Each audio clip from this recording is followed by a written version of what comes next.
Egg is life! Tara, luto tayo ng itlog na may kasamang enoki mushroom.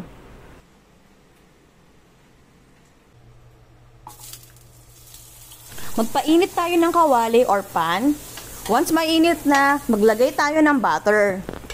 Pag tunaw na ang butter, maglalagay tayo ng sibuyas. Tayo ay maggigisa. Halu-haluin lang natin ng konti ang sibuyas. Once okay na po yan, hindi masyadong brown, maglalagay naman tayo ng bell pepper. Halo-halo lang natin, tapos maglalagay na po tayo nung binatik nating itlog kanina. Parang omelette lang po ang datingan nito, pero ito lang po ang ingredients natin kasi nga, yun lang ang meron tayo. So, tipid-tipid guys. So, sa akin, naglagay din ako ng konting paminta. So, ibubuhos ko na siya.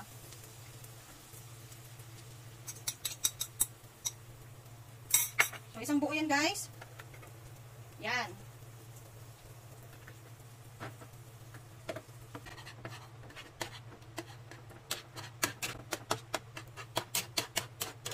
O diba parang omelette, pero kulang-kulang yung ingredients. Kasi yung iba nilalagyan ng ham, ng bacon, ng cheese. Tayo ito lang, itlog, bell pepper, sibuyas. Wala nga akong nalagyan na kamatis eh.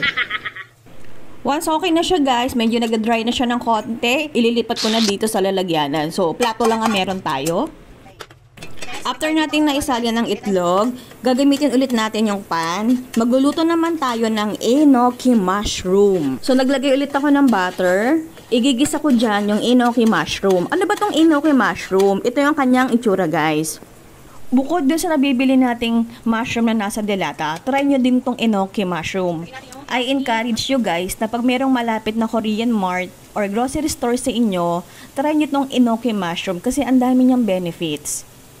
Nabili ko nga pala ito ng buy one take one nung nakaraang buwan pa at matagal pa ang expiration niya. Ang isang balot niya ay napakadami na, inuunti-unti ko lang para sa aming pamilya. Marami kasing makukuhang benefits dito. Ano nga ba? Una, may anti-cancer properties, antibacterial, anti-allergy, and anti-inflammatory properties. Kaya, protektado ka. At the same time, binuboost niya ang iyong immune system. Mataas kasi yung nutrition niya pero mababa sa calories. Kaya goods na goods sa mga nag-low carb diet. Additional ko lang guys, okay din siyang pagkain sa mga merong liver disease. Yes! At may mataas na cholesterol sa katawan. Pwede mong i-steam, i-fry, ikaw kung anong gusto mong gawin kay enoki mushroom, kahit ano pwede. Basta kakainin mo siya. Ang last naman nating iluluto ay ang pagprito ng talong. Malapit na kasi siyang masira. So bago pa siyang masira, kainin na natin siya.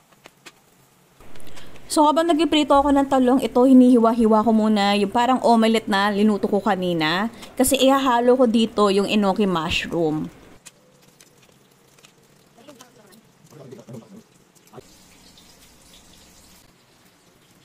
Mabilisang sausawan lang, toyo, sili, tapos suka ng konti, at maglalagay ako ng lemon. Ito yung kalahating lemon nung nakaraan pa.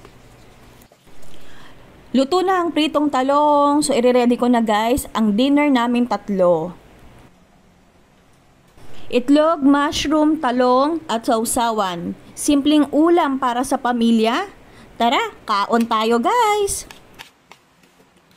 Ito na? Bakit? Kung nagustuhan niyo po o mayroon kayo natutunan sa video to, don't forget to react, comment, follow, and share na rin po. Maraming salamat! Bye-bye!